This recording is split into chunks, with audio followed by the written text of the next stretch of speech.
Turn on some of that weird. Why would that be persuasive? I don't do the guilt thing. Visually unfortunate man. Mom, I don't want grilled cheese right now. Doing my podcast, Mom. Never apologize for grilled cheese. Welcome to RollQ, where super nerds with questionable accents tell a great story. I'm your GM Q.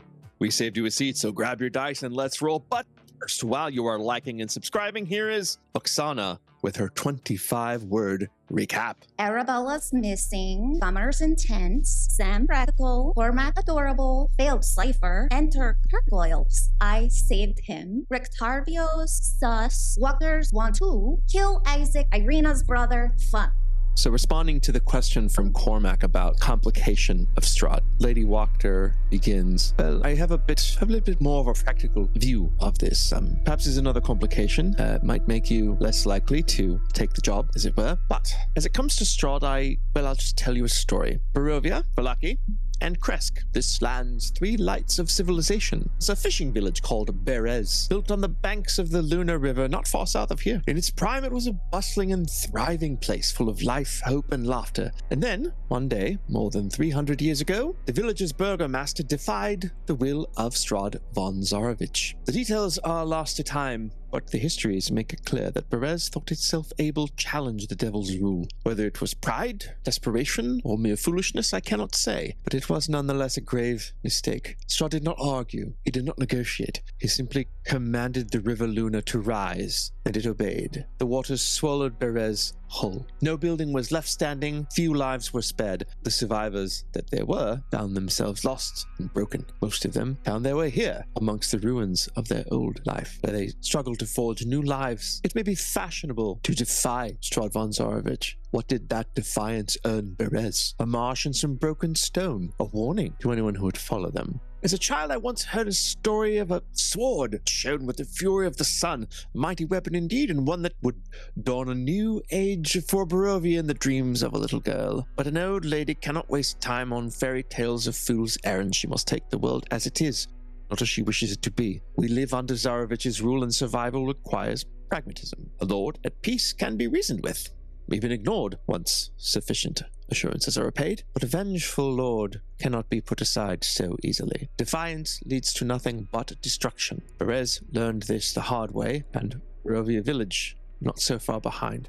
It is my duty, our duty as Vallakians, our obligation to both our ancestors and our descendants to take that lesson to heart. Many Vallakians may prefer to live in a realm not ruled by Strahd von Zarovich, but to survive it, we must come to terms with it. I would also add that unlike Vargas, Strahd is at the very least capable of reason. In my mind, that makes it an open question whether or not the Strahd or the Baron are actually more dangerous to the lives of my people. I'll not mince words. Serve I must. I'd rather serve the devil than a madman. It is an unenviable position. It's very diplomatic of you to say, Sam. Well, I think this was part of the nature of my question. I understand that, well, I guess I don't understand, actually. It was the suspicion that there's indeed some sort of other deal in place or something, that there's some reason that his defiance, such as it is, has not been punished as yet. Would wonder, and obviously the rather horrid, fiendish nature of his enforcer makes me wonder whether there is some agreement or understanding in place with Strahd that you would be disrupting. It is possible. I'm not omniscient. In my opinion, it is worth the risk. We are certain that this man is a despot. We are not certain that things will be worse. Perhaps they will. Perhaps they will be better. I would waste very little time, but I don't think it is. It is not as though you'll all die tomorrow. So, I certainly would not leave it past the festival 4 days hence. But this is not like pressing. Is obviously important, but if we have some other errands we have to run, this is okay, right? I am not your handler, nor your boss. I'm not your ruler. If you have something more important to do than find homes and food for several dozen refugees and save, well, almost everyone in this town from intimidation and destruction. Okay, I'm sorry, but I don't do the guilt thing. I just well, I'll help you. It's fine. I like Stella. We're already good friends, even though she does not talk right now. But I just, my friends and I, we are doing lots of things, and I just want to make sure we know priorities and Anyway, sorry. Forgive me. You have nothing to forgive. Unless... When you said you were friends with Stella, I got the distinct impression you were making fun of me. Is that the case? Making fun of you? Yes. What do you mean? You could not possibly have a relationship with my daughter. Oh, no. And yet you speak very glibly about her. I wonder what you meant by this. Perhaps I am prickly and sensitive. I can appreciate this. No. Oksana is going to throw it to her patron, and saying, can you help me out here? I clearly said the wrong thing, and I am going to get us all killed. Please? Be really honest here. There's a lot going on inside here right now. I'm not altogether sure how I feel about it. So I'm hoping this is something you can handle yourself. My general advice to you, Oksana, is don't speak.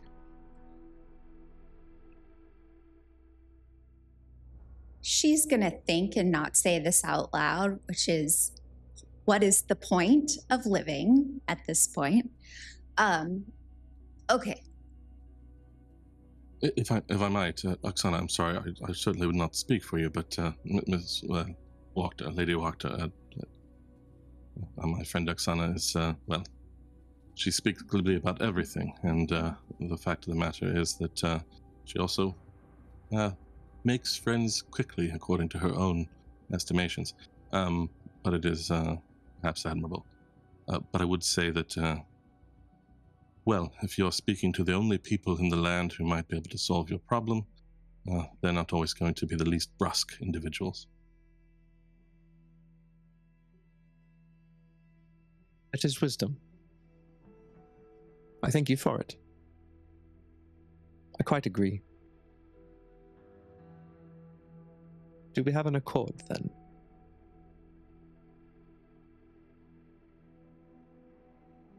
If you'd like some time to think about it on your own, I'm happy to give you a few minutes if you'd like the privacy. I would. Would be appreciated. I'll go and She'll sort of stand up and she'll say, just as she's going out, I'll go and check on dessert. Hope the fruit is not spoiled. And the door will shut. You guys are now alone. Not sure we're gonna get a better offer. I don't like the devil arm situation, and honestly, I don't like the way that women are treated here, so I feel like we might as well just... What do we have to lose other than our lives? I have a feeling if we spend much more time around here, we're going to get into this altercation, whether we've agreed to do so ahead of time or not. If we, we were never really escorting Ireena. We were just traveling with her, as we all know. But if we feel any continued sort of obligation or desire to see her well, she is going to get into that altercation herself before long, and maybe she has nothing to fear from this. Right? Oh, right, Yeah, right, she's, right. Yeah, She's there. you're fine. I don't see her. If this is what I must do, to secure safety for my people outside those gates, I will do it. Finding out 2 hours ago that this man is my blood does not change anything, does it? I'm sure it doesn't change your antipathy with the Baron himself, and that is something that I am sure you're going to continue to pursue even if we left town and didn't get involved ourselves. I would. I think my only real question is whether the Lady Wachter is correct that we have a chance. She knows better than we do what his abilities are, but she also has her own interests. She wouldn't really lose out much if we failed. Gummar, what do you think? He looks at Sam.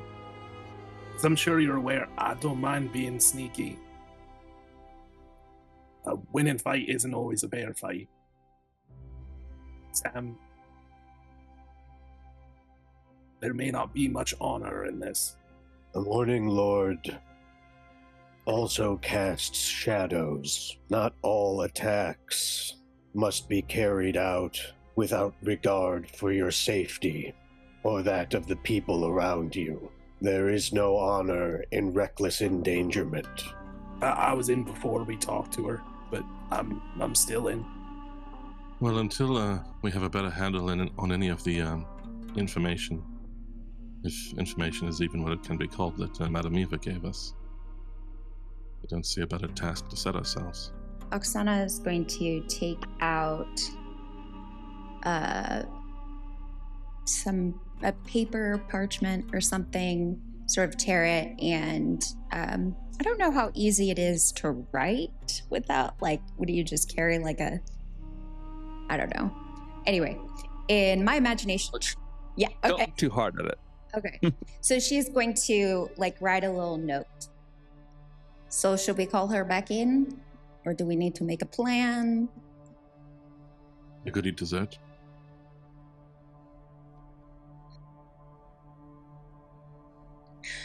Maybe avoid the wine.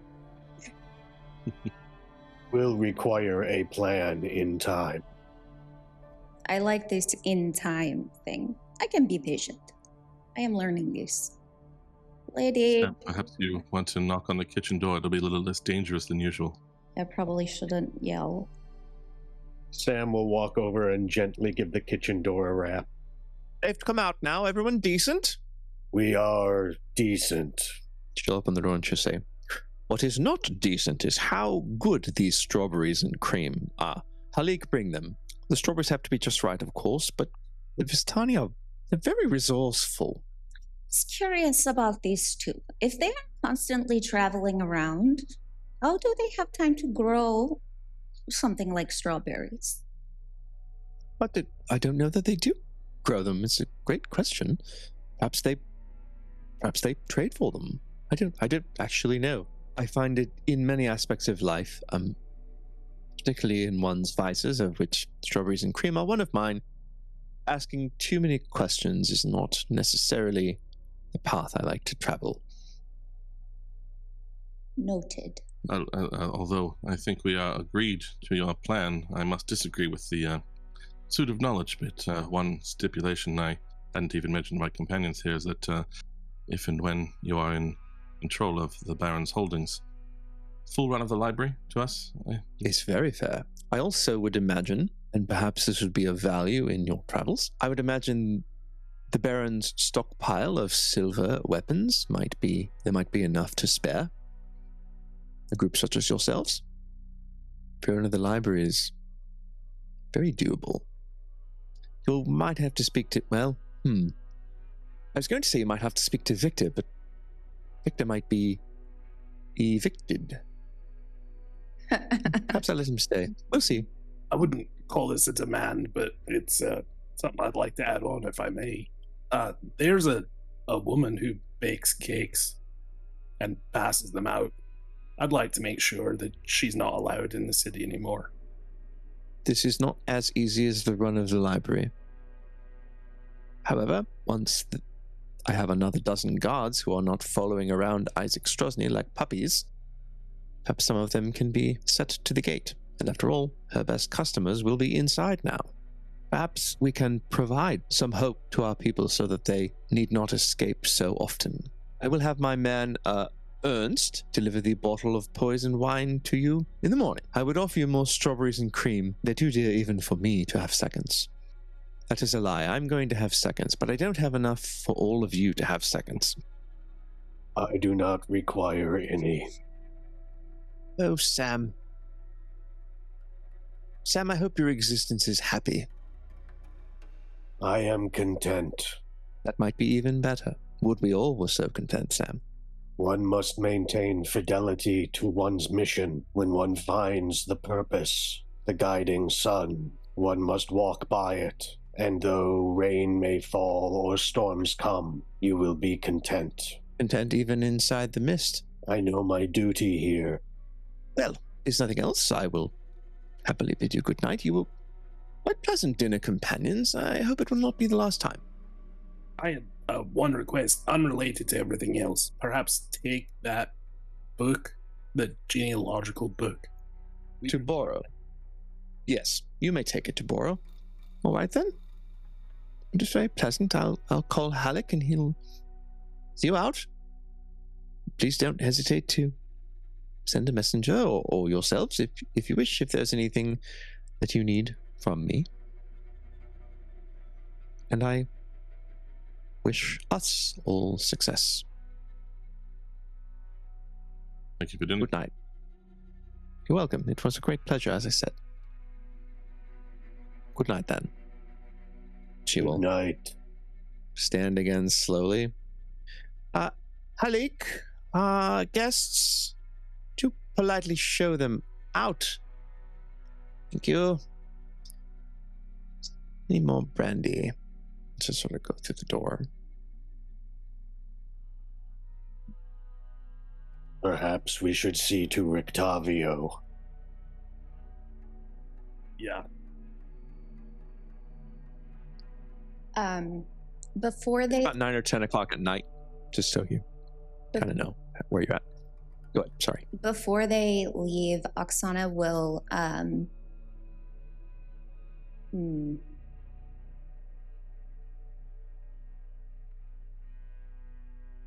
Is there a place in the room that's like prominent? Like obviously not a picture frame, but something that she would, I don't know, go to or look to, or something that would be more specific to her. I guess when I'm Who's trying her? to Miss Wachter. Oh, Lady yes. Wachter, I guess. You saw several portraits on your way through here. There seem to be vases and Okay. lamps, and Okay. there's nothing particularly, if I'm understanding your question. It's fine. So Oksana's gonna go over to where there seems to be little doodads or tchotchke type things, or picture frame type things, and see which one has like the least amount of dust or shows the most like disturbance, I should say. And she's going to take the paper that she was writing on and put it like there underneath there, so if someone were to come in, they would see the paper. If they were going to Go ahead and make a perception check to see which one you find.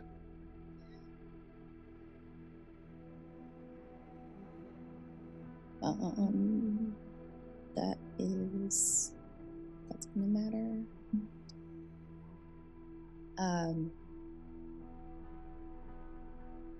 14. 14's not bad. You see on the desk in the parlor where you sat at first, there's a desk near there amongst the books. And on that desk, you notice a very small framed portrait of Stella as a young girl, and that seems like a good one. Okay, then she will leave it there. Very good. So Halik shows you out. You walk down the path and you are on the north end of the city, the Blue Water being central. But if you have any other places you'd like to go, We would pass the church, right? no. So it's sort of like you're here. Here's the Blue Water. The church is. Hang on. The church is west, whichever way west is on camera. So, like, the Blue Water Central, you're not going to pass the church, but it's not that big a town.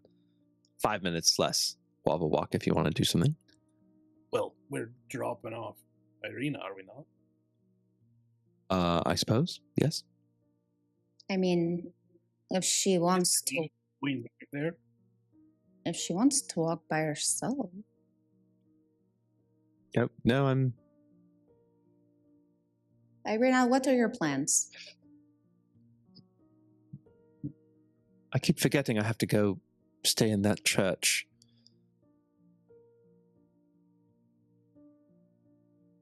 We've all given up a lot to keep me safe. It would be irresponsible of me to do otherwise.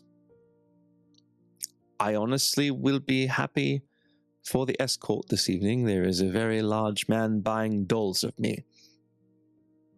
Having a few friends close might make me feel better. As I'm ashamed I to will say, escort you. Thank you, Sam. I'm not entirely comfortable.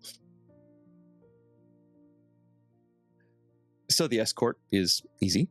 You walk west towards the church, which is now, seems to be, the tarp is still over the glass. That hasn't been repaired since yesterday. But, I don't know, it seems better.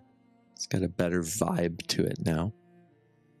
But it's uneventful, and Ireena gets to the door and she says, "Well, I bid you farewell.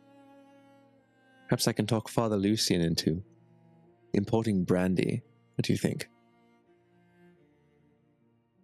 I'm not sure he's the type, but that might make him exactly the type, if you know what I mean. I do not know what you mean. Oh, Samuel, bless you. All right, then. Good night. I would like to, though, when you go after this Isaac Strozny, I will be coming with you. So please don't do that without letting me know. If you are certain. I am certain. All right. Good night. Good night. Goes inside. We're nowhere near Milvaj's house, are we? You're kind of near Milvaj's house. Yeah. You're on the west end, so it's just a 2 or 3 minutes north, provided you can find your way through the Scrabble. Be okay with a short detour. As you wish, Gummar. Then he trundles in that direction. Okay. You come upon the house. It does look like most of the windows are dark, but in the front room there is one lamp that is still lit and burning. He knocks gently. I hear Milvaj. Who's there? The belly button talker. Oh. My belly button's really missed you. Hang on. He'll get up, sort of open the door. Nice to see you again. Let's not fight. It's not. This is an odd thing to say. I know it's late. Is your mother... Would you like to come in? I would. Okay. We will come in. You can certainly all come in. Might feel a little tight. Low ceiling for our friend Sam, but... Excuse me. This is your wonderful house, and I appreciate you letting me in after I was weird. I can see how that could be uncomfortable. So, yeah, I was wondering if I could, like, say proper, like, goodbye to your siblings. I know it is late. They might be asleep because they listen, but sorry. I did speak to my siblings, and they had nothing but wonderful things to say about you. They're asleep, but I think a visit from the doll toy lady might be nice for them. Well, I don't mind. I don't want to wake them up. I will just know they had a good time. That's all. They did. They did. You were very interesting to them. Thank you. Sorry, my mother's just there. He'll kind of turn, and against the wall, there's a very small bed, and the mom is laying down. Her back is to you, facing the wall. He will walk over to her. Is she awake? You can't tell. Yes, she's conscious, yeah. Okay. He will walk over to her. I understand that you've been having some troubles lately, and I'd like to help if I may. She'll turn herself towards you, and it's only been about 30 hours, but man, she looks worse. Much worse. There's kind of a sweat broken out on her. Her skin feels very tight and drawn, and she sort of looks to you, and eyes just helpless. He is going to... It's not quite earth, but he's going to reach down to the floor and try and take a couple of fingers and get some dust. Easy. And he's going to cradle her face in his hands, and he's going to kind of spread the dust across her face, and he's going to cast Lesser Restoration. As you see this magic from the earth go through her, it's hard to notice anything at first. And then she looks up at you. But suddenly there's a person back behind those eyes. It's not just dread or fear. And she'll look at you and she'll say, "Would you help me sit up?" He does. As soon as you sit her up, she takes you by the shoulders and she just hugs you. Oh, I don't have any idea what you did, but thank you. She'll let go. People deserve to have parents who love them. I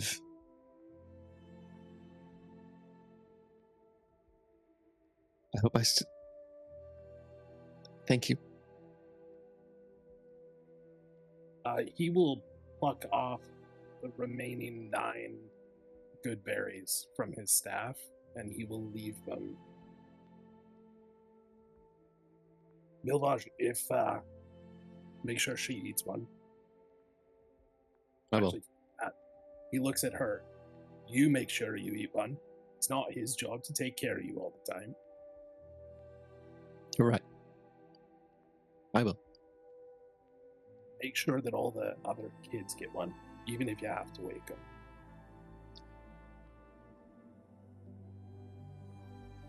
I'll be by again tomorrow to make sure that you have what you need. Milvaj just looks at you, and it's not tearing up, but it is definitely, it's just a, Father Lucian is kind, but he doesn't have the ability that you have to provide for them. So that combination of kindness and actual ableness to help is his mind's blown a little bit. We could all stand to be a little kinder to each other. Yep. Absolutely. Well, if your belly button misses me again, you know where to find me.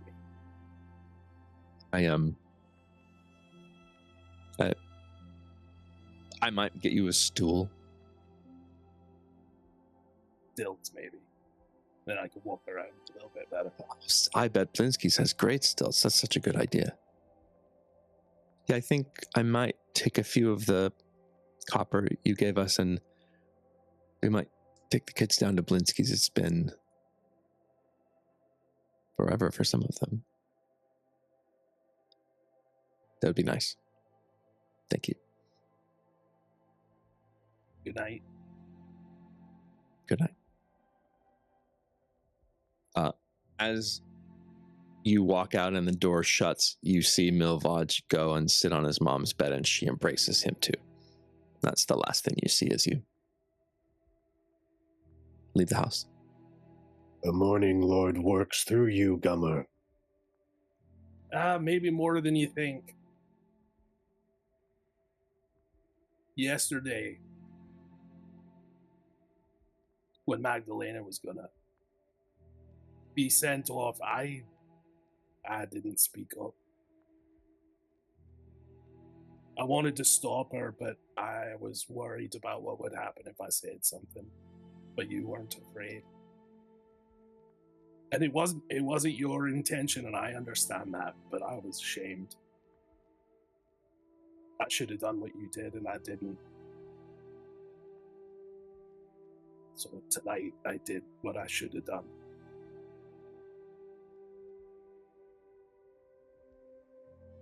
It is never too late to pursue the virtuous deed.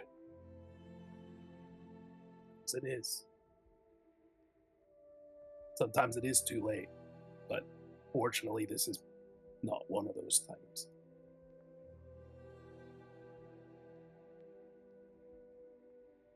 Sam puts like a reassuring arm on Gummer's shoulder. Big stony squeeze.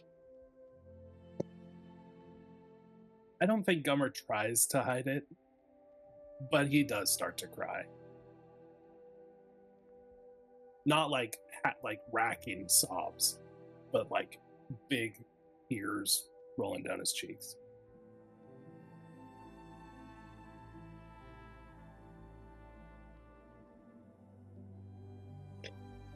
Sam would hand him a handkerchief, but Sam doesn't carry handkerchiefs.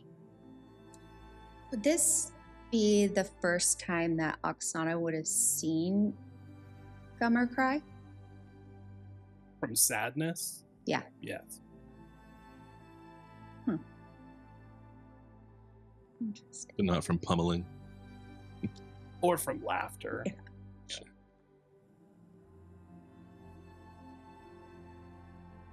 As the four of you arrive back at the Blue Water, something is wrong. You arrive at the outside, and there seems to be a little sign on the door. All the windows are shuttered. And there's, next to the door, a big pile of broken furniture. Tables, chairs.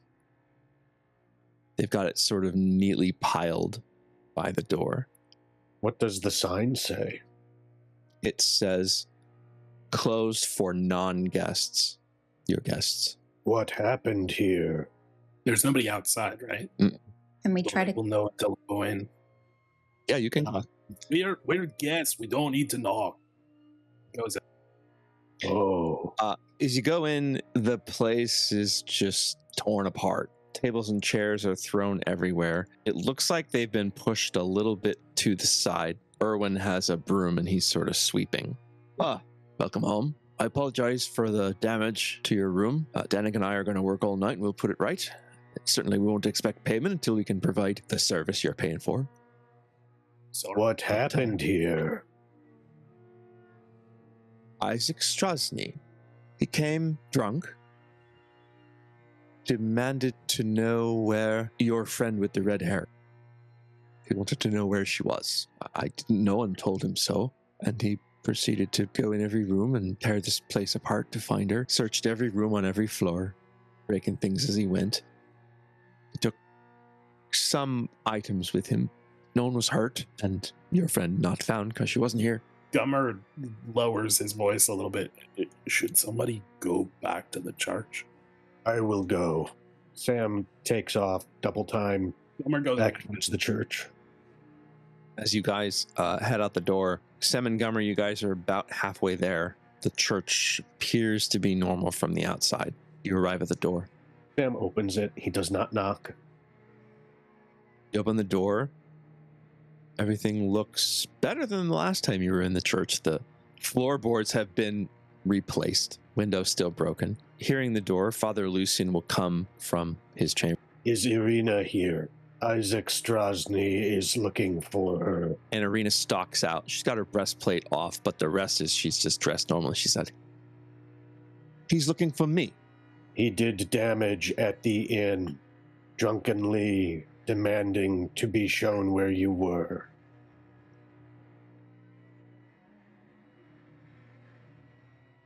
We came as soon as we discovered this. Here's whoever he talked to at the inn either didn't know I was here or didn't say. Yeah, I am so tired of things getting broken and people having to be... This is not my fault, but I'm still bloody tired of it. I will not be a victim.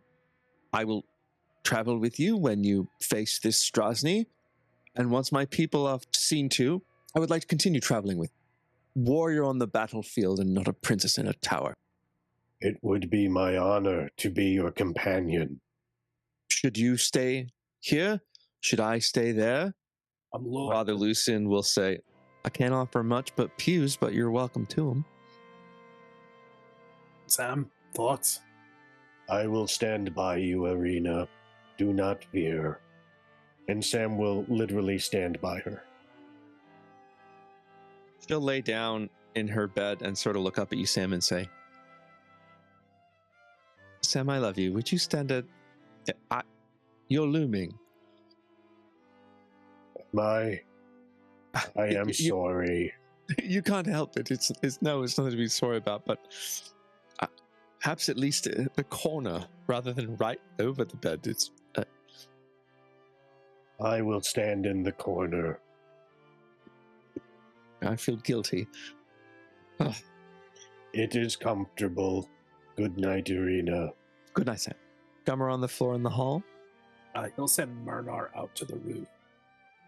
I want to find some back entrance, whether that's Ireena's window or just the hallway in the back. I want to run an alarm spell across there, just so like if someone were to sneak in the back of the church, we'll know it sooner than them being in the room with us. Anything else before bedding down? Well, actually, I will also re-up mage armor that will surely have worn off by now before going to sleep. You learned your lesson, huh? Got to leave a little post-it. Re-up mage armor. All the time. Gummar, the dream finds you tonight. It's a really nice one. You're back on the Sword Coast. Not home, but home by a river. Your feet are bare. The grass is under you. Everything smells better, and the sun has never looked so lovely.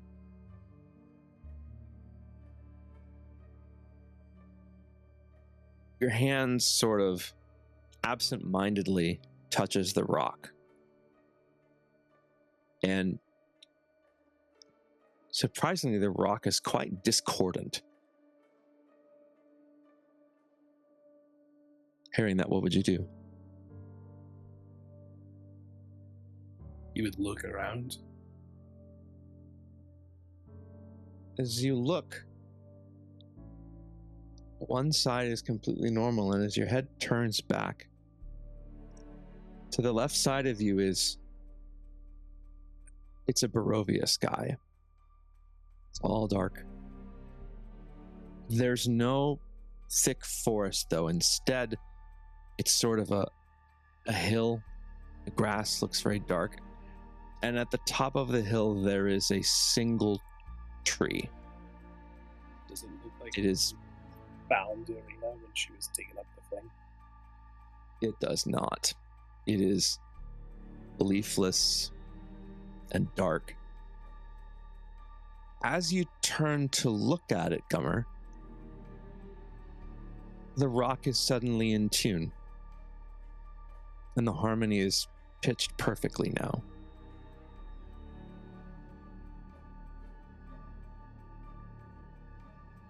I think for the second time, this time obviously in a much weirder way, he starts to cry with the beauty of it. As the tears fall, you notice a tear hit the earth. As it does, though, rather than giving a little nourishment, it's almost as though the tear is a very small pestilence. As it hits the grass sort of a spot of dark and deadness grows. As you look, it appears that darkness is starting to encroach. The tree looms ever larger. Is the darkness coming from the tree? Make a perception check.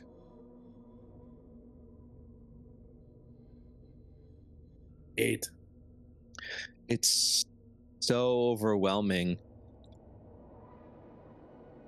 It is a tree you've not seen before, and you've seen a lot of trees.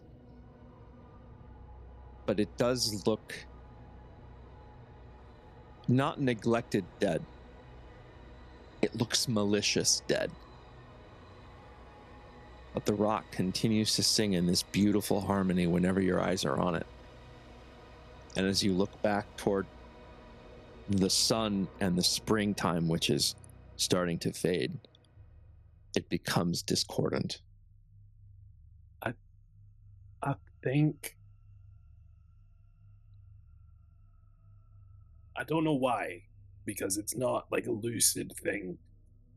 I think Gummar tries to reach up to where the sun is and try and grasp it. And try to pull it to the darker side. As you reach up, your hand covers the sun, creates a shadow on you. And as you close your hand, you feel as though it's working and there's kind of a warmth. But as your hand closes, you open it and it's completely ash. As though you've crushed the sun in your hand. A cold wind comes and blows the ash out of your hand.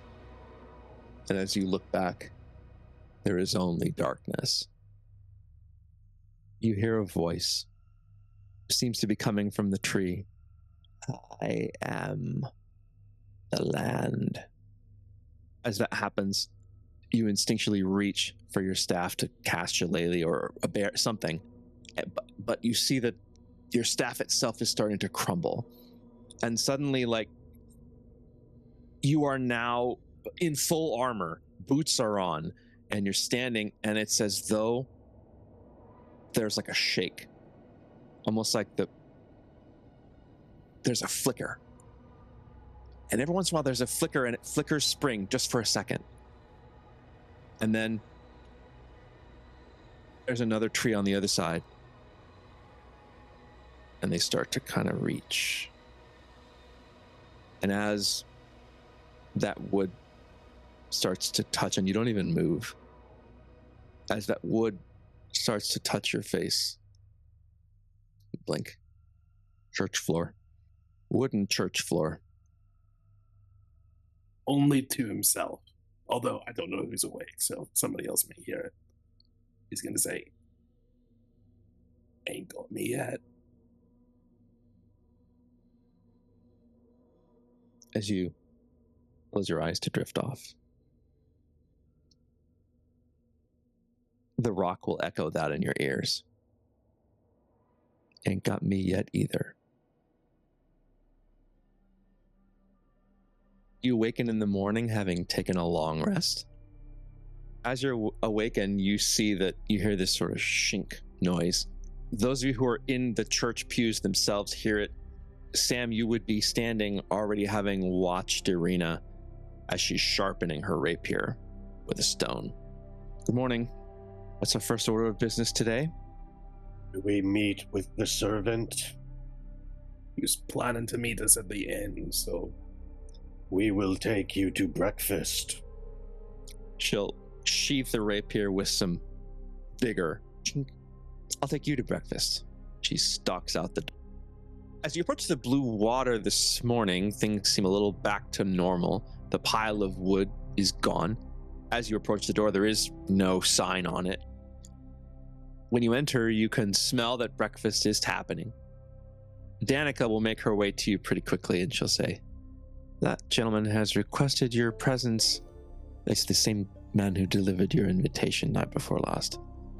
You turn, and there's this small, kind of dirty and just extremely visually unfortunate man who is just absolutely ripping into some breakfast, like as though it's gonna disappear if he doesn't finish it all in the next 90 seconds.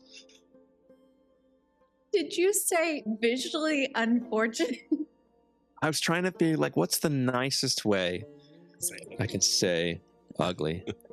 Oh my god, sorry. Just continue. It was very diplomatic. It was really good. I was trying to be, I didn't want to be Untoward. good lookingest. I don't know. Oh my what god. you call it. Okay, sorry. So he kind of looks up and just kind of sticks his fork up in the air, kind of hail you, and goes back at it. Sam will walk over.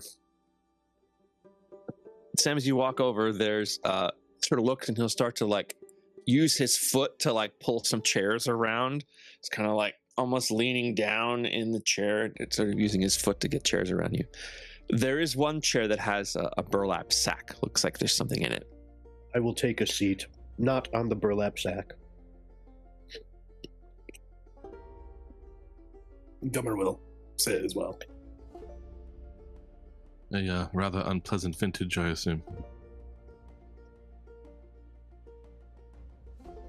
The breakfast is really pleasant. Everyone's got a lot better. Oh man, when this first year's terrible. You know what it could use though? I got this thing once off of a Vistani caravan, and I've never had it again. It was called coffee. It was great. So, ready for some information? That is why we are here. So, Isaac Strahd is not easy to predict, except every day, almost, he goes to the square at midday. There's a lunch that gets delivered to, it's cook Tereska from the Barons, and she delivers this lunch to him. And usually, there are 2 bottles of wine. By dusk, he's usually finished with the first bottle and somewhat into the second. He's different places he goes. Sometimes he goes home, not great. Sometimes he and the guards will go and kind of drink out by the gate. But sometimes he'll go by himself, and he walks down to Lake Zarovich. So, not really sure what he'll do on any particular day, but if there were a way. And he'll reach and he'll take the burlap sack and he'll pull the bottle of wine out of it. If there's a way that somehow this bottle of wine could be in his lunch delivery, well, I think you're in business. Keep the bag. Hands you the burlap sack. It's about the right size for our friend. To make sure, would we remove both of the normal bottles? Or just one of them? I don't have a second poison bottle. So, Lance, seems to me best plan is you pick him up in the square, don't lose him. Hope he'll go out to the lake. If he doesn't, you try again the next day. It's time that I took my leave. I gotta go. He kind of very quickly gets up and kind of like scampers out the door as though he's late for his next spy appointment. That was a very unpleasant man. I do not know what our next steps should be. Erwin, is he over there at the bar or around? Yeah. He'll sort of wipe hands on the apron and come out. I make clear that I don't want to talk loud, so I want him to come all the way over to the table, if you will. Yeah. He'll come and he looks like he wants to do the thing where he straddles the chair with the back facing, but then realizes that he doesn't really actually want to do that. So he'll just turn and sit. Just a question. I just didn't think it should be yelled about. Well, when you had your unwanted guest last evening, was he alone? Why? He's alone. No indication of porters outside or anything like that. I didn't see anybody or hear anybody either. It may seem not much, but could be important. Thank you. Stand up and walk back. It's only one of many questions before us, but and I'll look right at Ireena, who did come with us, right? Yeah. She led us to breakfast. I would only suggest it because I know you are not afraid of it. Perhaps we don't need to rely on this character's natural patterns when we know something that he wants to find quite dearly. You're not bait if you're part of the trap. I'll do it. I'm not certain yet, but I wanted to broach the subject. I mean, I'd like some say in the approval of the plan, of course, but I think we're a long way from anything that sounds enough like a plan, but of course. It sounds like you don't think I'm made of porcelain, and I do appreciate that. You are made of flesh and bone, and you make excellent use of steel. Oh. I like that compliment more. Thank you, Sam. Do we want to have this conversation upstairs? Let us go upstairs. You're going up to your room? Yes. I mean, that's where Gummar was. But we might as well stop by Rictavio's room to see if he's there. Well, Yes, let's go. Let's go see if he is here. as you approach the large guest suite, large enough to have double doors. Sam, you give it your very classic knock. No answer. Armog, I know it may take a few minutes. Would you be able to see if there's any sort of magic on these doors? Certainly I could. Yeah, might be wise, even if there's some other way to see inside. Yes. Perhaps I can prepare the spell while we're in our room and then just walk out and look. That's probably a better idea. We'll go into our room. Looks like most of it's been put to rights. The bed is not repaired, but they've just sort of put some, looks like the legs are only broken off on one side, and they've just put, some pieces of wood under it and, secured them a little with some lashings, so it's pretty even. There's a couple chairs that were there before that are not here now. But other than that, it looks okay. I suppose I'll try out the new furniture. I sit down to begin working on my detect magic. All right, Sam, you asked the question, what do we do? This is kind of the priority, right? Dealing with him. Sorry, Gummar is paranoid that they have left something here to listen to them talk.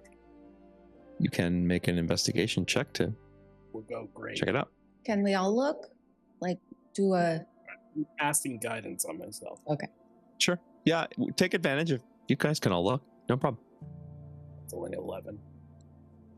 You don't find anything?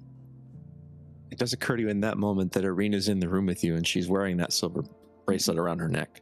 Whether that affords any of the rest of you safety, and it does seem to be just from divination, but you don't find anything odd.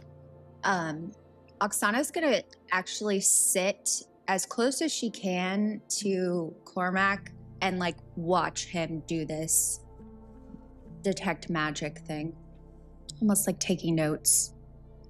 Mental notes. It's sort of what he's doing. Like it's like, speed reading over his own stuff and kind of re-skimming things to just sort of remind himself of patterns and pathways. She's like, he's genius. What do you think we should do? You brought it up first. I do not know how to get the wine to him, but I think that if we are able to wait until later in the day when he is intoxicated, and then have information come his way suggesting Ireena is by the lake, it would prove and provide a strategic advantage for us. Do you think there's any chance he hears that Ireena's there and he asks for people to help him? He came alone to the tavern, yes? True.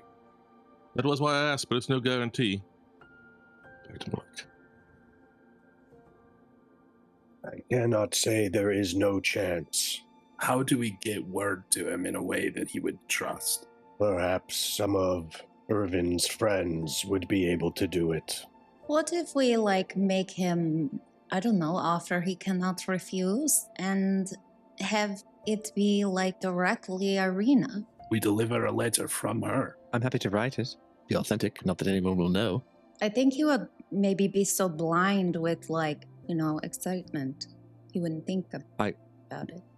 I would like, if I'm going to go out to the lake alone, which I am willing to do, I would prefer that we try to come up with some sort of at least effort to give him this poisoned wine. Lady Wachter seems quite intelligent, and I certainly would not like to be there. You would not leave me alone. I would not worry about that, but any edge we can get. Maybe I can like turn into someone or something that he is around. Ooh, maybe I could be like his servant dude and just take it to him. What's Could the work. name of it? Temecula? I forgot. Yeah, Temecula. Tereska. Like Teresa with a K. Tereska. You've not laid eyes on her, so that would be something you'd need to do, I think. Well, if we're going to go around and like, watch him, then it is likely that we will see him, no? The servant worker? You will see her.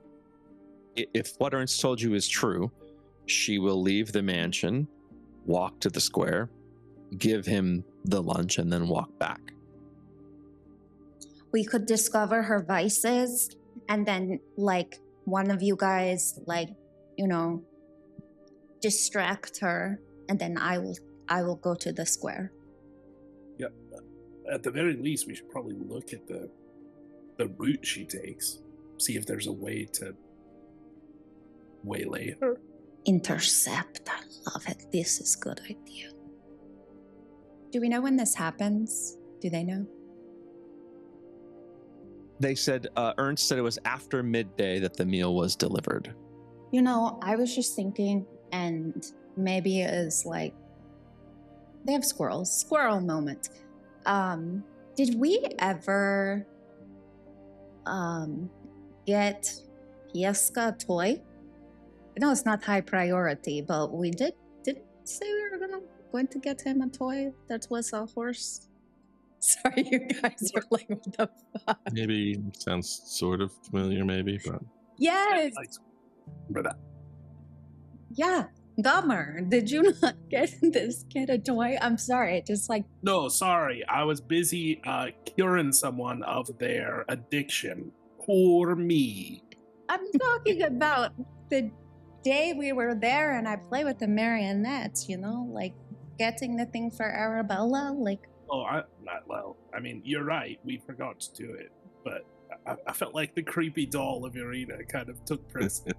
I don't know. I didn't think it was creepy, but, different priorities, different ideas. I am trying to learn to be accepting of other thoughts.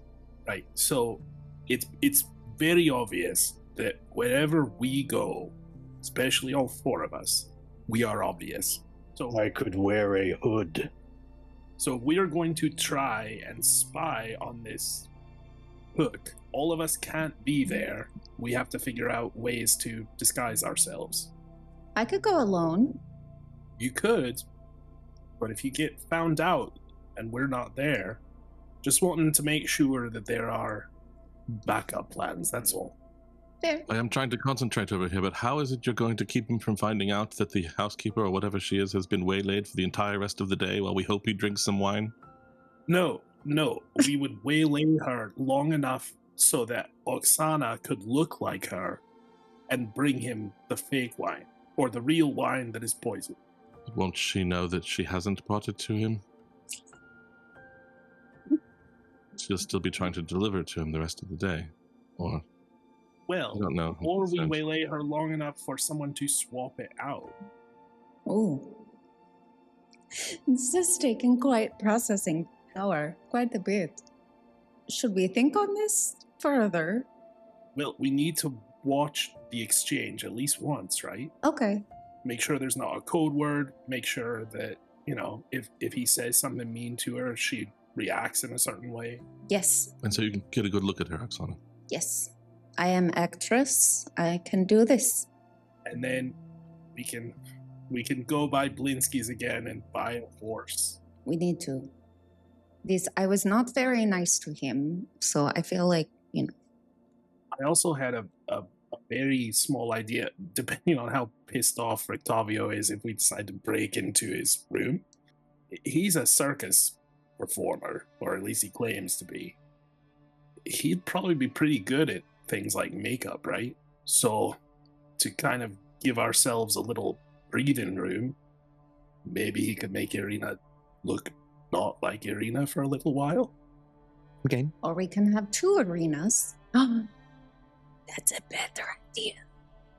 Never mind. It was, but we'll go with what we had. We have already had discussion. Okay, so the plan today is somebody, or more than one somebody, goes to watch the exchange. Is that it? We should attempt to find Arabella. To figure out what's going on with Rictavio. Should we split up to do this? Or at least I guess there's only four of us. Yes, 2 and 2? Or do we need to do each thing together? Well, we're about hopefully to check on Rictavio's rooms, Okay. which hopefully won't take 2.5 hours. What time is it now? Has it been time? 9:37. I'm really enjoying looking at Cormac doing his detect magic thing. Is good looking. Speaking of detect magic, I believe it has been 10 minutes in real time now. Well, can I first, just in here, I mean, I know I'll see the things that we know are magical, but repeat at least a little bit of a scan of the room that we're in for... Sure. Seems okay. I don't see anything that you all didn't find looking around here in our room. Let's check Rictavio's door as we suggested. So you'll walk to Rictavio's door and detect magic, and no magic there either. Nothing. Then we'll try the handle. Locked. Based on our own door, is there a lock on the inside that can be manually undone, or do you need the key? It's not a deadbolt, so it could be. I could try to pick it, if that's your question. I think I can at least see inside more easily than that. We might need to go in to search around better, but, well, Ravanthus should be able to get inside. And I will bring out here, so we can all see him and remember him, my familiar, the stone hyena-looking thing. Well, how is he going to fit into this? Well, I should be able to resummon him just the other side of the door. I don't think I need to see where he goes. Genius. I think it's down to a 10-foot range, but you can still pop him into being within range, not within sight, I believe is the way it's phrased. So I'll stand in front of the door and pop him out and attempt to pop him back in immediately on the other side of the door. He's in.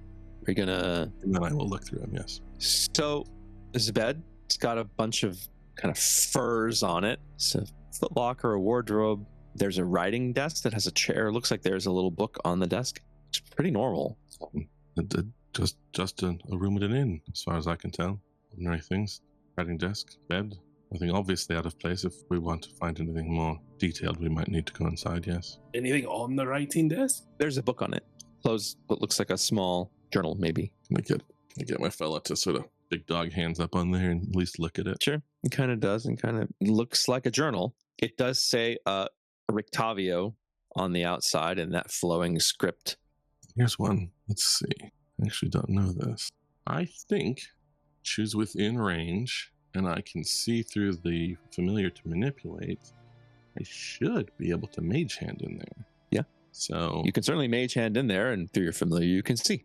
Right. So then I will do that, and not that anybody but the familiar can see it, but a very stony gargoyle-like spiky hand appears, and I will try to sort of flip open the book and see if I recognize. So as you're familiar, you watch your hand float towards you. It's a very interesting sensation.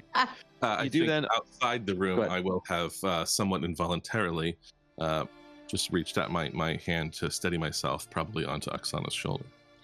Ooh. So as you open it, it's page after page of the diary of a guy who's searching for acts for his circus. There's a mention of the name Drusilla several times, which at first seems like a sweetheart, and you eventually figure out it's probably his horse. There's sort of, long wagon journeys that he describes. You do find one page that says best prospects. He's written in there that there's a were-hare child, a boy who turns into a rabbit at the full moon. It's a half-orc woman named Gorbacha who could chew through iron chains with her teeth. It's a giant man-eating plant that has a remarkable singing voice. There's a pair of conjoined goblins. Seems based on the very crude drawing that the conjoined goblins are conjoined to one another, and it may be 4 conjoined goblins all in one. And then last, and he sort of puts in parentheses like this one's not as good, is a small man with no legs named Fillmore Stunk, and he can drink whole casks of wine and never get drunk. And then after that, there's more about wagons and horses. At least this Stunk fellow's ability rhymes with his name. Make sure we've been standing here quite a while. Make sure no one shows up. I would like to see this directly in case there's some sort of enchantment upon it. It seems almost too on the nose. Cormac, roll a d10 for me. Okay. Where are your d10s? There we go. 6. I'll sort of pull out of there and look at everybody in person. Is the book within 30 feet of us? Do you see any magic in there? It would be visible that there is some kind of magic in that room. The door in the wall probably keeps you from a careful understanding of it. So there's no magic on the book. Well, the journal is either proof of his tale or really bizarre, complicated ruse. Not that I would entirely doubt it. Right. Do we try and go find him? I feel like Cormac needs to try this thing again. Like, look and he needs my shoulder, like you should try it again, right? I'm sure there will be occasion. I don't think we need to break and enter here, but he's certainly a man of interest to us. Right. Let us see if anyone has seen him where he went. Yeah, maybe. We have time before Oksana needs to observe the handoff. You guys walk down back into the main room. Most of the breakfast crowd is sort of gone now, and Danica's wiping tables. Sam just goes to the middle of the room and says, I am looking for Rictavio, the circus master. Did anyone see where he went to this morning? Thank you for your assistance. Oh my God, David. Danica will sort of look around, and Danica will say, well, I'm not sure where he went today, but most times he seems to go to the stockyard. He likes to check on his wagon. Talks about repairing it all the time, but I I know why you need to repair a wagon that never moves. Anyway, right, go. Why was I will start to- Should I not have told you that? I feel bad now. Please. All of a sudden. Rictavio is perfectly safe. I intend no harm. All right. I just thought, well, if somebody asked me where you were, I wouldn't tell them, and so I feel. Anyway, I'm sure it's fine. I trust you. I checked the stockyard. Thank you. Shall we? Let's. What are we doing with Ireena? Well, she can come with us. Why not? Yeah, out in the streets with dogs. Ireena, what do you think we should do with you? Where would you like to be? So tired of that question. Danica, you've got like a hair scarf or something? Sure. Danica will go and come back with it, and she'll be like, bloody hell, is stupid. What do you think? Wonderful. What do? Am I? Not stupid. All right, then. Let's be off. We're not going to live in fear. Let us go. It's about a 5-minute walk or so to the stockyard. As soon as you sort of turn the corner towards the stockyard, there's the wagon. And Rictavio is there, kneeling by one of the wheels. Sorry. No, that's fine. Gummar was trying to figure out if he was about to be blunt or if someone was going to try and be circumspect about it. Mr. Ringmaster Sire. I turn to you. Hello. Yes, I am Oksana Velarova, like in the fabric. I was hoping to audition for your circus performance. Well, if you are the person I think you are, and I think you are, we talked already about your performance art, and I definitely don't have the sort of supply that you're looking for. If you have some sort of different act, Yes, I have branched out and, developed creativity. What about bright colored paint? Do you have, like your wagon? Sure I do. What are you going to do with that? I will do the performance art with paint. What? Is it in this wagon? And she wants to turn and go to the wagon. He'll say, no, it's actually back in my room. I like to keep it with me just in case. I do touch this up every couple of days. You can see it. Is he lying? He's lying. Nice. He's... Sorry. Make an insight check with advantage since you were just in his room. Sorry, you like to keep it with you in your room, which is not here. Wow, 15. Yeah, he's lying. Excuse me, I believe you are lying. And this is okay, we can keep secrets. But I would like to see what kind of decorating you did in this wagon. Please. Well, there's no decorating on the inside, so all the decorations you see are right out here. I'm happy to show you around the other side. Got a nice sort of working with a flame. Got it quite right yet. Gummar will pull out the handkerchief from the road. You look like you got something in your eye there. Maybe you want to dab it out? Oksana's trying not to laugh. You see he's got a cane that he's laid up against the wagon, and he'll reach for it, and his hands will tighten. He looks back up at you. It's like he's a completely different man, and he'll say, "Prove you're not spies of Strahd. If you are, I'll be happy to dispatch you." I am a servant of the Morning Lord, and these are my companions. Make a persuasion check. Oh, 19. Sort of look around again. I would like you to come a little closer. Sam steps closer. Gummar does. As you do, he'll reach up. He'll remove the hat. And he's a different person. He's got long, lanky gray hair, almost like an old Western duster almost, just sort of a gray color. He's also wearing these strange sort of glasses that sort of have a, like a little black window on them. And he'll say, "My name is Rudolph Van Richt, and I'd like my hanky back."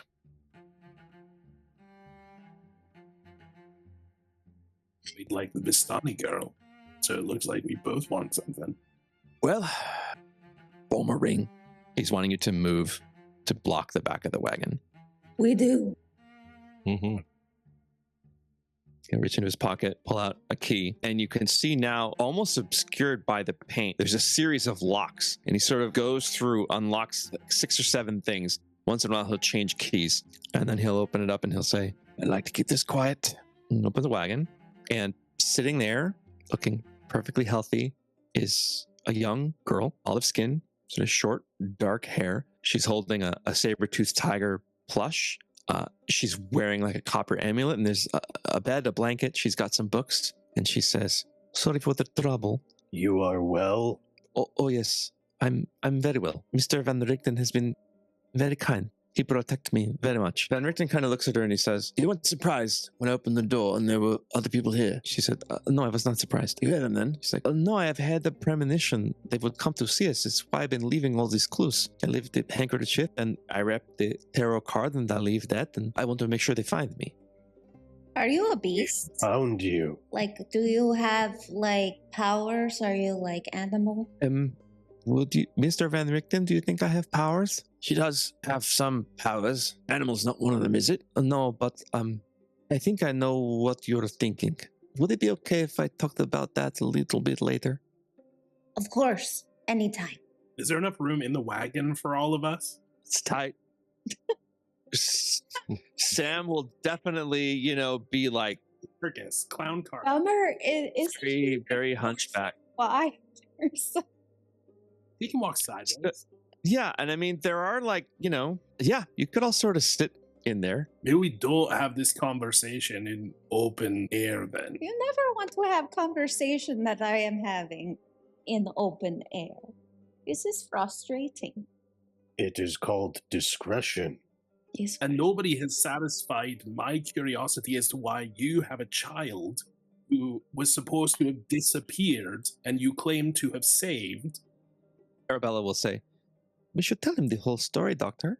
Yes, Doctor, you should. People were hurt in the disappearance. All right, climb in. Sam goes in last, and he kind of like Gummar tries to perma squat. He's just like awkwardly filling up the space in front of the door. Actually, you know what? I don't know that we're going to use it for the rest of the day. I'm going to say Gummar turns into a spider.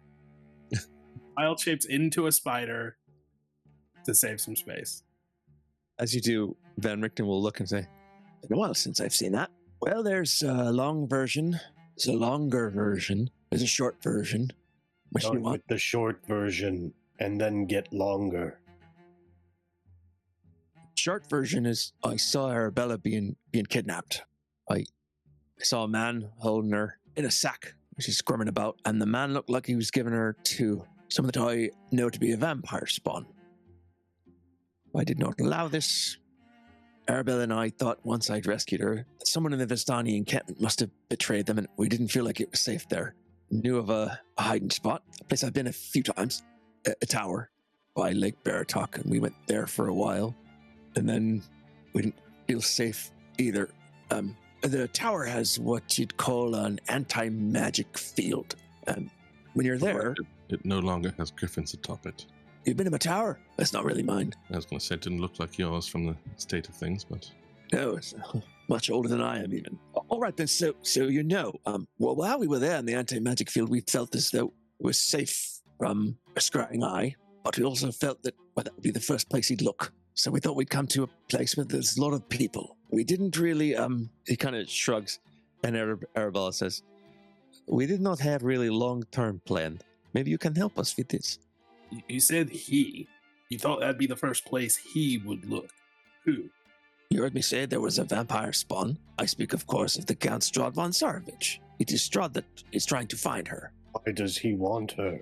So we're getting into long version territory. It's fine by me. I'm just telling you. Go on. So I've been in Barovia for a while, actually. I've been traveling as a... Waves a hat, which is now just like a brown kind of, not cowboy hat, but like a brown kind of flat leather hat. He waves it and he'll say, I've been in Barovia for a while and traveling.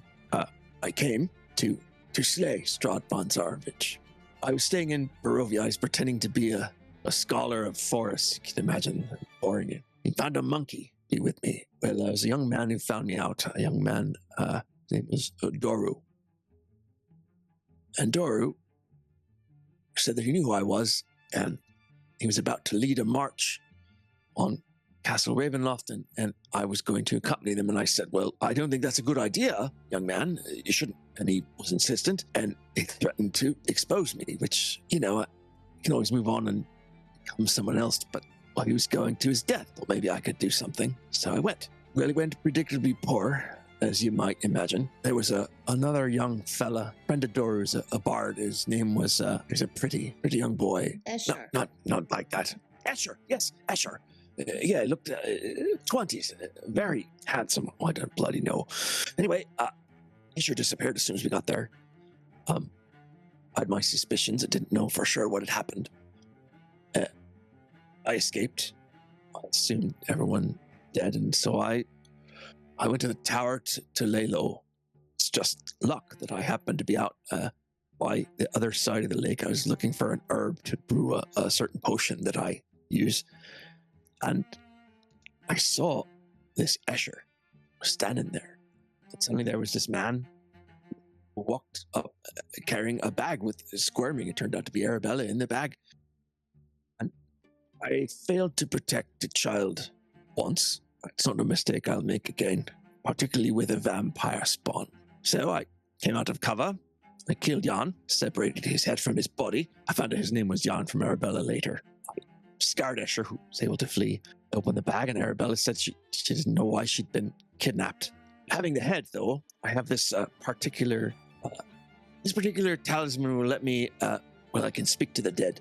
So I asked Jan's head, why he'd kidnapped her, and he said that Strahd von Zarovich had issued a bounty on girls matching her description: a dark hair, olive skin, lavender eyes. As you look, you do see her eyes are a lavender color. Anyway, once we knew that, like I said, the camp was too dangerous. I had to put the hat on, go in disguise. I didn't have this yellow paint just hanging around. I had to go to the Vistani camp to steal it, which I did. Then we painted the wagon together. We invented Rictavio together, and we went to Vallaki. We're safe here from Scryan as well, but it's not because of an anti-magic field that Strahd would know about. It's because of these. And he'll pull out a copper amulet. He'll say, Arabella's got one to match. She'll pull it out. These are also magic, and these scrying eyes off of us. This is mine, and that one belonged to one of my students in the past. So I gave it to Arabella. So you still can't see us here, but it doesn't know to look. She's been in the wagon for a few days. I bring her food every day, and like she said, it's a short-term solution. Trying to figure out a plan. Do we still have the monkey toy on us? I thought we left it with her dad. But maybe That was the session I missed, so I don't...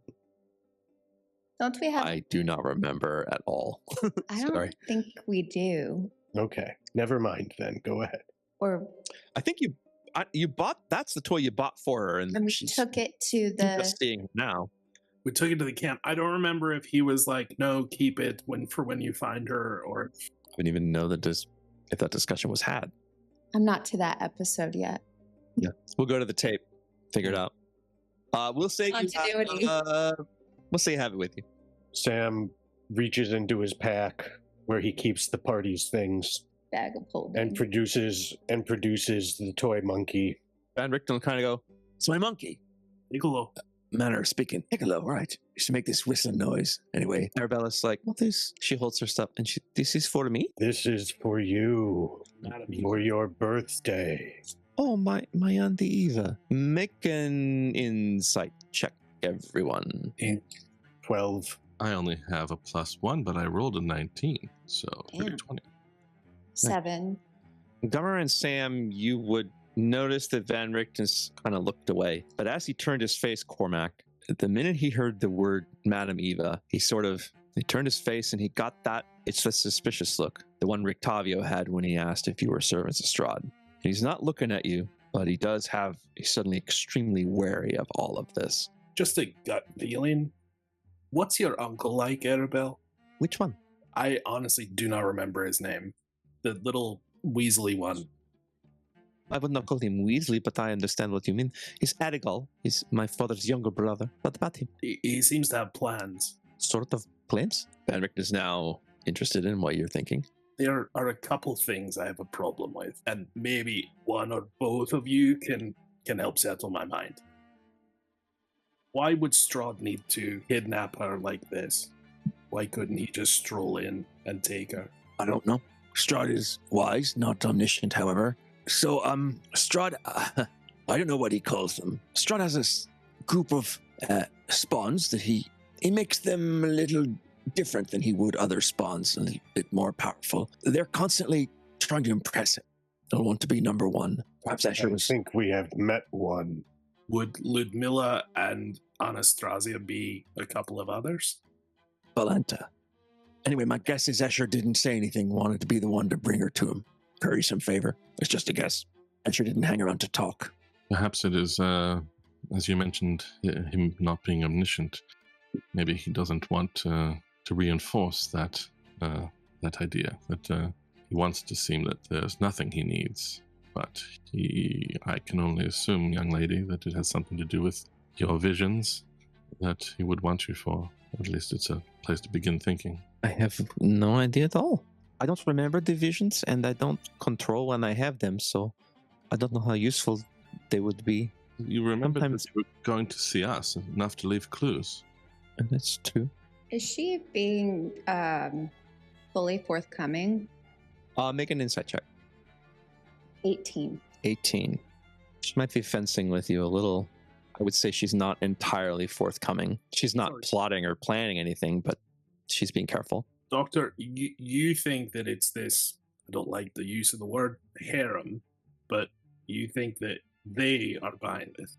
Just a guess. I saw Escher once before, after. There's a carriage riding by, and Strahd's carriage, and he was driving it. I'd say that puts him in at least a bit of rare company. Like I said, it's just a guess. I'm a good guesser, though. You've been very kind to help an obviously favored relative of Madame Eva here, but you don't seem too keen on her. I gave you that idea. You seemed a bit suspicious at the first mention of her name. Or perhaps worried that she could see you where you're, or that we were somehow working for her, even though you were convinced we're not working for Strahd. It doesn't seem like a bad thing, or is it? When I fled the castle, I knew what Strahd would do to Barovia village, and I was headed back there to warn them. I stopped by to see Madame Eva. I've seen a couple of times. I don't mind telling you, it's the whole thing sort of disconcerting to me. But she warned me. She said, "The message you bring shall be borne by another. Should you return to the village while light lingers in the valley, you shall surely meet your grave." I knew then what would happen in Barovia, and I wept for what would befall them. But no good to anyone dead. Well, and quite the opposite, don't you see? If she hadn't set you on the path she set you on, you wouldn't have been there to help Arabelle. If we hadn't found her and been sent to give her this gift, we wouldn't have found Arabelle. Right. It's a lot easier when I thought lots of what she said was hooey. But we can't deny the truth, can we? All of this was set in motion. Any chance we would ever have noticed if Madame Eva has lavender eyes? Make a history check. Let me use the old ring on the noggin to think harder back to what I remember of Madame Eva. That would be 24. You're positive that she did not. So we can't take her back to her camp. I don't see as it's safe there. I also don't, there's rumors, I don't have any proof, but there's rumors that camp is fairly friendly with Count Strahd. I don't think that, her father or uncle are not going to give her away or anything like that, but there might be others like Jan who would. I want to make sure I'm clear, because as a tiny little spider, he turned his head. So he has to physically turn around to look at the others. What about the elves? Close enough to camp that her family could keep an eye on her. Arabella will look and say, "Mr. Dr. Van Richten, I would like to see my father, but I also want to be safe. I want everyone in the camp to be safe, not just me. Maybe the elves would let me stay?" Van Richten will say, "It's awfully close. Maybe." Then maybe... Never mind. Arabella will suddenly turn. "My uncle is here." And she looks outside the wagon. I mean, she can't look outside the wagon. There's no windows, but her head goes outside the wagon. She says, "My uncle is here. You want me to look outside? He knows we are here. We should probably show him that I am alive and well." I will open Uncle. the door. Hold on. Maybe Rictavio needs to reappear. We sort of give the nod. Which is a leather hat, and as soon as he puts it back on, it grows the plume feather and immediately turns into Rictavio, and he says, "Well, let's go meet a paying customer." So he'll open the door, you guys clamber out, and standing there, 25 or 30 feet from the wagon. Hands on daggers, but not doing anything. Taking a moment to get this right. I couldn't help but overhear some of your story, Rictavio, and I thank you all for guiding me to my niece. Wait, hang on. Blah, blah, blah. Vistani. There she is. Looks at you guys. Thank you for guiding me to my niece. It was nice to follow you. Come, Arabelle, we're going home. Suddenly, Rictavio just sees his face go red, and he whips off the hat. And he takes this cane and it's a sword cane, and he whips it out and he says, "You are a spy for Strahd von Zarovich. When I was in your camp of disguise, I saw a man, you, in the woods, whispering to a bat. She will not be going with you. I hope my new friends will join me to make sure you do not touch her." Arabelle Aragol will say, "I'm bringing my family home." I'll pull out the daggers, and Arabelle will say, "No, stop. Make them see reason, please." There is no need for blood. We could all return to the camp together. She's not going to that camp. Well then, she's not going with you either. All right then, I'm listening. And we will hear Cormac's genius plan for a compromise next week. Thanks for watching. Do you like and subscribe? What will be Arabella's fate? You'll have to wait till next week to find out. Unless you're binging, of course. Good night. All right, y'all. All right. Bye. Good See you night. next week.